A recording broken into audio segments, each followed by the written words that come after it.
What's up YouTube? Mike here with another video, and I definitely need a haircut. I've definitely got some quarantine hair going on, but ignore that because today I wanted to do my full review of the Microsoft Galaxy Buds. So let's get into it.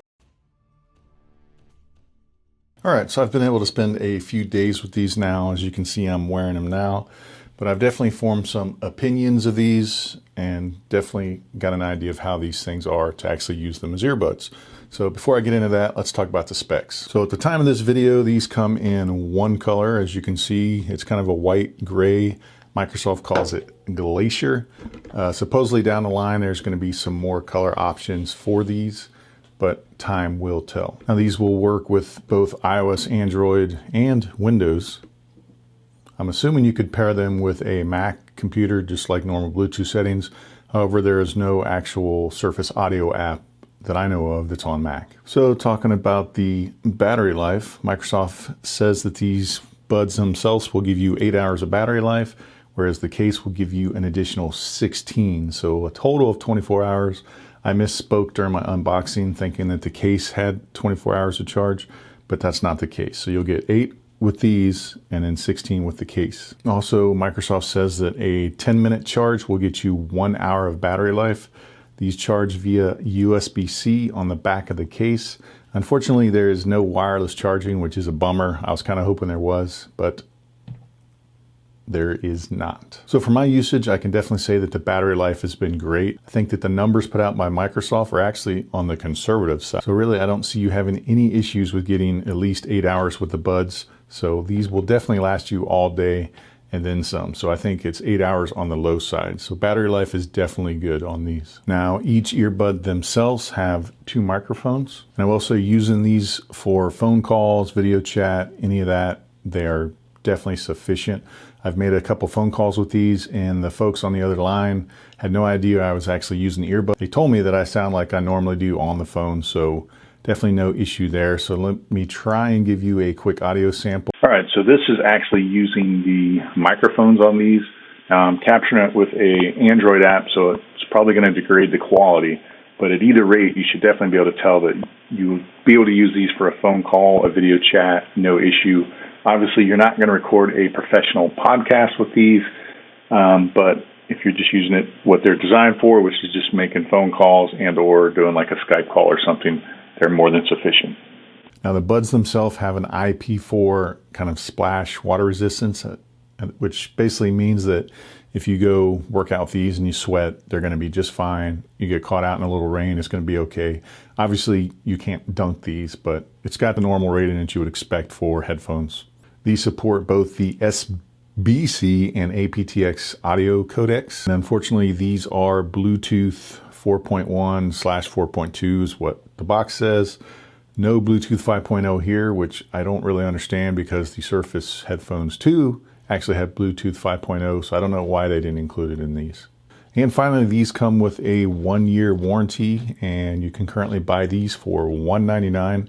I posted a link in the description if you want to purchase them from Amazon, or you can go and get them direct from Microsoft for $199. All right, so now that the specs are out of the way, let's kind of talk about what these are actually like to use as earbuds. So initially pairing these are fairly simple. There's a little button on the bottom that you can push and hold to get this into pairing mode, but if you're going to pair these to a Microsoft computer or Windows computer, then it prompts you automatically, it pops up.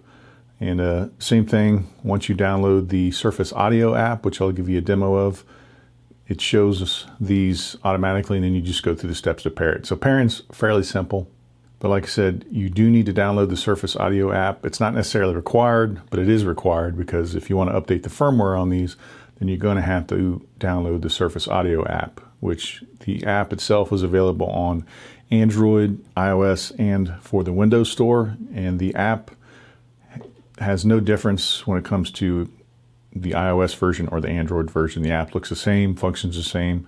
However, if you use the version on your Windows 10 PC, it gives you a couple more options. For example, you're able to turn on the Office 365 integration, and it allows you to see all your connected devices and actually switch between them. Okay, so once you download the app and you open it up, you're going to be greeted with this screen where it says shows your buds. It shows your actual battery life of the buds. But one thing I noticed that it doesn't show, which is kind of a bummer, it doesn't make any sense to me, is it does not show the actual battery life of the case, which makes no sense. But from here, you can hit the little settings icon or just tap the middle. It's going to show your paired devices. And unfortunately, with the phone apps, it won't let you select them and connect to another device, whereas on the Windows version, you can do that. So don't understand that. Next, there's an equalizer, which allows you to kind of tweak the sound a little bit. You can select some of the presets that are already made, and you can also tweak those and then save and create custom presets. Next, you've got your device controls, which doesn't really allow you to do much except turn off touch, and then the diagnostic data. And everything else is kind of self-explanatory. That's where you'll get your updates about. There are some tutorial videos, so it tells you there's 3 separate videos, basically shows you how to use the touch and all that. And that's pretty much it with the app. It's fairly basic. It doesn't allow you to do too much, but it's there. So like I mentioned, pairing these is fairly easy, but when you want to switch between devices, it's a fairly clunky setup unless you actually use the Windows app. Other than that, you have to go to your device's Bluetooth settings every time and hit connect and all that. It's kind of a pain. Now, as far as controlling these, that's why you have these giant goofy looking surfaces, is because it's designed for touch input. Now in the box is this handy dandy guide that I'm going to show you, but it tells you how to control these. Now one odd thing is that the gestures, they're not universal between buds except for 2 of them, and that is if you double tap to play or pause, or if you long press either bud, it activates whatever assistant you're connected to, i.e. Siri or Google, so depending on which platform you're on. Now, other than those 2 gestures, the rest of them are exclusive to a specific bud, which again, I don't really understand why they did that. To me, it would be way more intuitive if they let you do either bud for doing the various commands like skipping tracks and or increasing volume. So for instance, if you want to turn up the volume, you have to use the right bud and you just swipe up or down on the bud, but it's only exclusive to the right earbud. But if you want to switch audio tracks, then you got to use the left earbud and you just go forward or aft to switch back and forth between your tracks. But again, it's only on the left earbud. So really it's going to take a little bit to get used to remembering which bud does what. So like I said, to me, it's not very intuitive. It would make way more sense if you could do either gesture from either bud. It also seems kind of odd that they left out just a single tap. So to me, you want to play and pause like every other earbud on the market, it would be a single tap, but they've totally excluded that gesture altogether. So I think it's kind of a clunky interface, especially when you've got these giant discs whose whole purpose is to control the earbuds, but they've only given you a limited number of gestures. And again, they're not universal between each bud. I will say in the 3 days that I've been using these, I have had a lot of missed gestures where it just didn't register my touch. And especially when I'm trying to activate the assistant, sometimes it just would not work on the right earbud altogether, but it would work fine if I would press and hold on the left earbud to activate Google. So not sure what's up with that. All right, so how are these actually as earbuds themselves, as in listening to music and using them as what they're designed to be?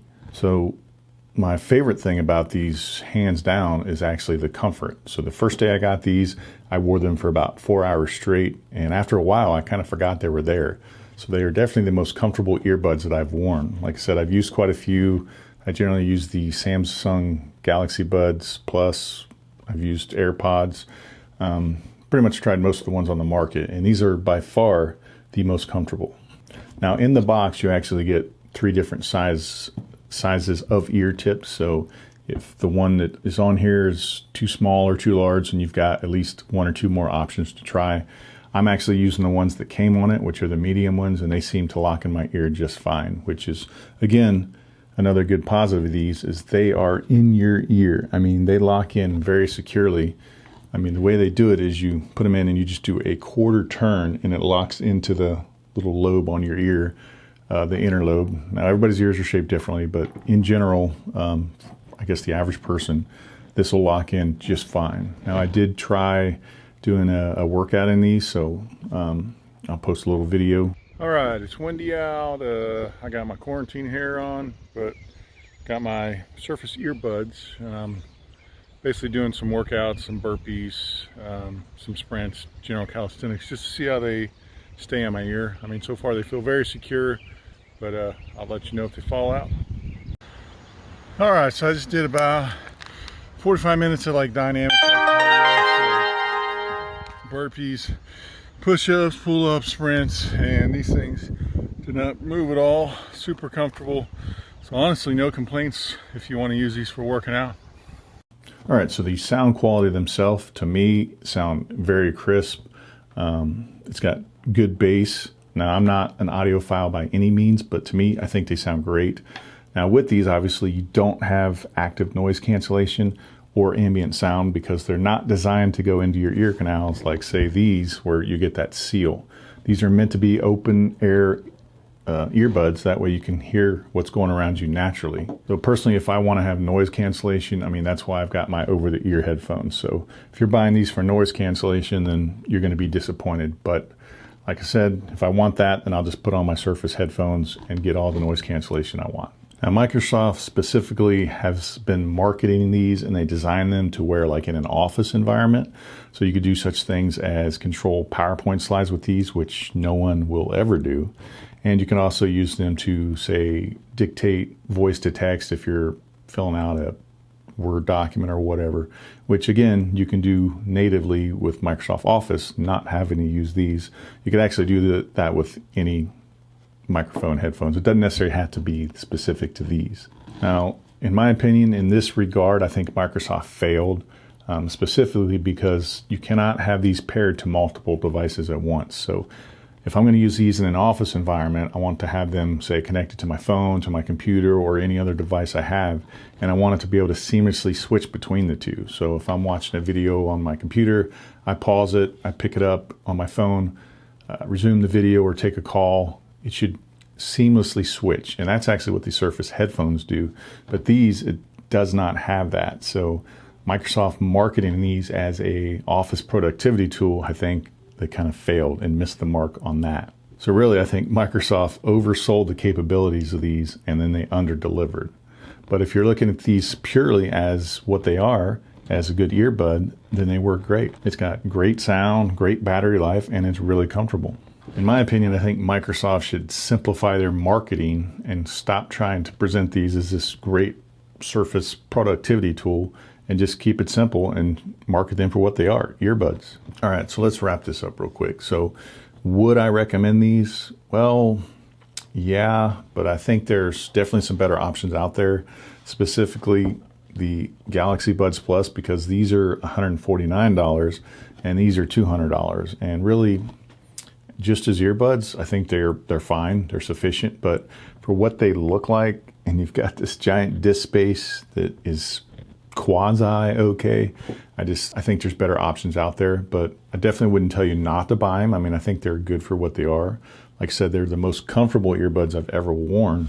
I just think for what people generally use earbuds for, working out and all that kind of stuff, that there are better options out there. But again, I'm curious what you guys think. Have any of you guys actually bought these? Do you use them?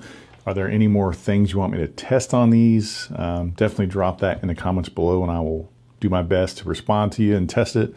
And as always, if you have not subscribed, I'd appreciate you do so. And if you want to know when I post more videos, make sure you hit that notification bell, which should be down there somewhere.